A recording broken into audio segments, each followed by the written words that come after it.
राधे राधे। राधे ज्ञान सागर में आप सभी का स्वागत है। आइए हमारी ज्योतिष की जो चर्चा है उसमें युत ग्रहों का फल कैसा होता है इसके विषय में मैं आप लोगों को जानकारी दे रहा हूं। और इसी कड़ी में इससे पहले मैंने सूर्य का बाकी अन्य अलग अलग ग्रहों के साथ युत का फल मैंने आपको बताया। अब सूर्य के साथ अंत की कड़ी में आता है केतु ग्रह। यदि अगर युत होकर के कुंडली में किसी भी भाव में बैठे होंगे तो उसका फल कैसा होता है इसकी कुछ चर्चा करते हैं।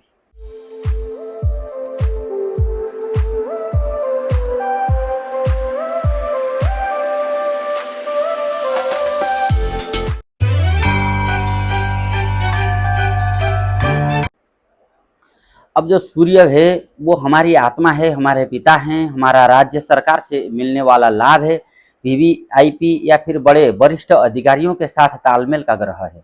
और सूर्य खुद में ही प्रत्यक्ष रूप में दिखने वाले मात्र एक ऐसे देवता हैं जो कि सारे संसार को आलोकित करते हैं, उनको ऊर्जा देते हैं।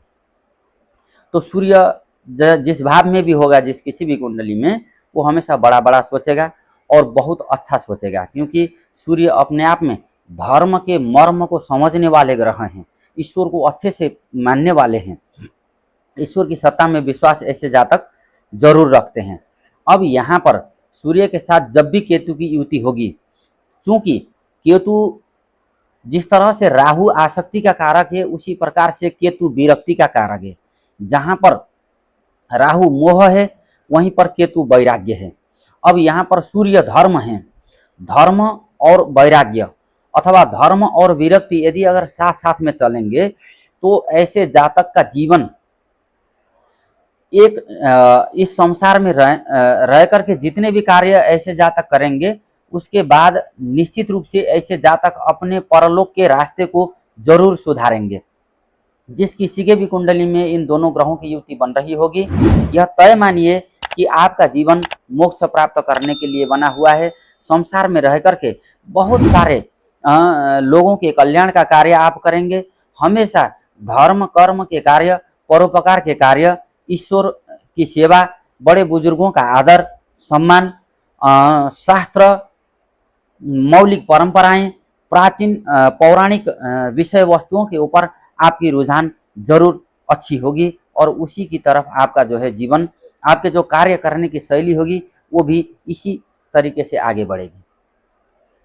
अब हालांकि सूर्य के साथ जब केतु रहते हैं तो सूर्य ग्रहण योग बन जाता है, क्योंकि केतु जिस भाव में भी रहेंगे उससे समसप्तक अर्थात 180 डिग्री दूर दूसरे भाव में ठीक ऑपोजिट वहां पर राहु होंगे, तो राहु की भी पूर्ण दृष्टि होगी। तो यहाँ पर सूर्य ग्रहण योग लगेगा, जिसके फलस्वरूप ऐसे जातकों का संसार और सांसारिक विषय वस्तु में मन कम लगेगा। हालांकि सोचेंगे बहुत बड़ा बड़ा, करने की चाहत भी होगी, प्रयास भी करेंगे, लेकिन जहां पर केतु वैराग्य और विरक्ति का कारक है वहां पर आपके सोच के अनुरूप या फिर आपके प्रयास के अनुरूप यथा समय उन उपलब्धियों को पाना थोड़ा सा मुश्किल होगा। संसार में मन कम लगेगा, ईश्वरीय कार्यों में मन अधिक लगेगा। तो सूर्य केतु की युति वाले जितने भी जातक होंगे इनका परिवार भौतिक चीजों के ऊपर मन कम रहता है, इसलिए थोड़ा सा परिवार में भी अप एंड डाउन की स्थिति जरूर बनेगी। और दूसरी बात, अब हालांकि सूर्य कुरह ग्रह है और केतु पापी ग्रह है। कुंडली में 3 भाव ऐसे होते हैं जहां पर ये ग्रह अच्छे फल देते हैं, जो कि तीसरा, छठा और एकादश भाव। अगर ये तीनों भावों में ये सूर्य और केतु की युति बन रही होगी तो यकीन मानिए आप बहुत कुछ बड़ा करेंगे, जीवन में लाभ भी कमाएंगे, कर्म आपके प्रशोधित होंगे और भाग्य में बढ़ोतरी होगी, ईश्वर का साथ निरंतर मिलता रहेगा। बड़े बड़े राज्य सरकार से जुड़े हुए लोगों का साथ और सहयोग भी समय समय पर मिलता रहेगा।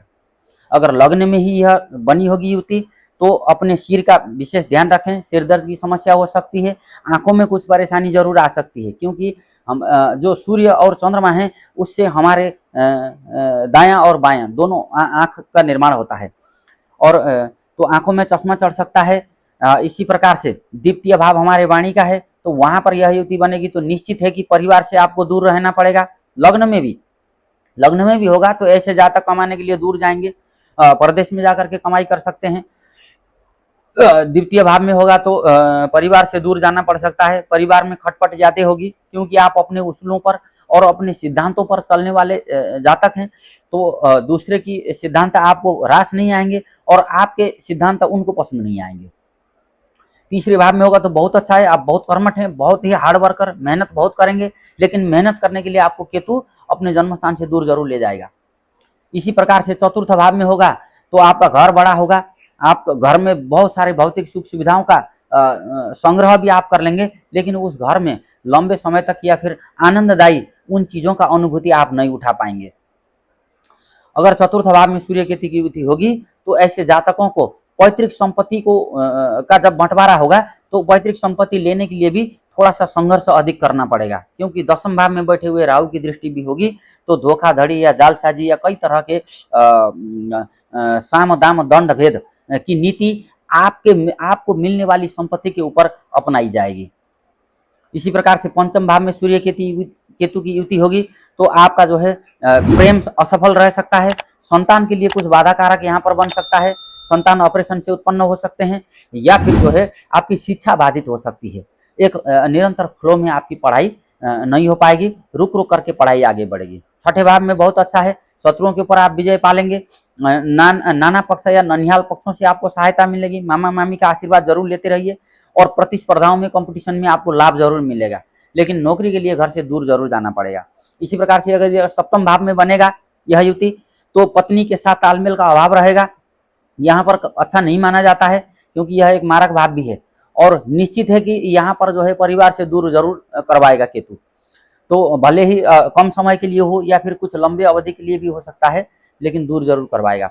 इसी प्रकार से अष्टम स्थान में सूर्य केतु की युति होगी तो विशेषकर से वाहन चलाते समय विशेष सावधानी अपनाएं, ऑपरेशन होने की संभावना रहेगी, आंखों में परेशानी हो सकता है। हाँ, ससुराल वालों के साथ भी तालमेल बना के रखना पड़ेगा, क्योंकि यह ससुराल का भी भाव है और चोट या फिर दुर्घटनाओं से आपको सुरक्षित रहना पड़ेगा। नवम भाव में अच्छा है, भाग्य धर्म बढ़ के जाएगा, लेकिन भाग्य धर्म दान पुण्य परोपकार के कार्य इतने ज्यादा होंगे कि आप परिवार को समय नहीं दे पाएंगे और संभवतः किसी बड़े धार्मिक संस्थान के जो है आप मेंबर भी वहां पर बन सकते हैं और उसके लिए आप हमेशा काम करते रहेंगे। कोई देवालय, मंदिर, संघ संस्था, वृद्धाश्रम, चाइल्ड केयर, इस तरह के आप बना सकते हैं।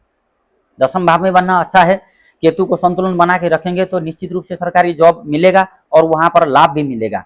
पिता के साथ तालमेल का अभाव थोड़ा सा रह सकता है, इसलिए पिता का आज्ञा का पालन करें, उनकी सेवा करें, उनका आशीर्वाद लें। 11वें भाव में बहुत अच्छा है और द्वादश भाव में यदि अगर यह युति बन जाती है तो आपको विदेश में जाकर के आपकी उन्नति अच्छे से होगी या फिर घर से दूर जाएंगे। आंखों में चश्मा जरूर चढ़ सकता है, क्योंकि द्वादश भाव और द्वितीय भाव हमारे आंखों के भाव हैं।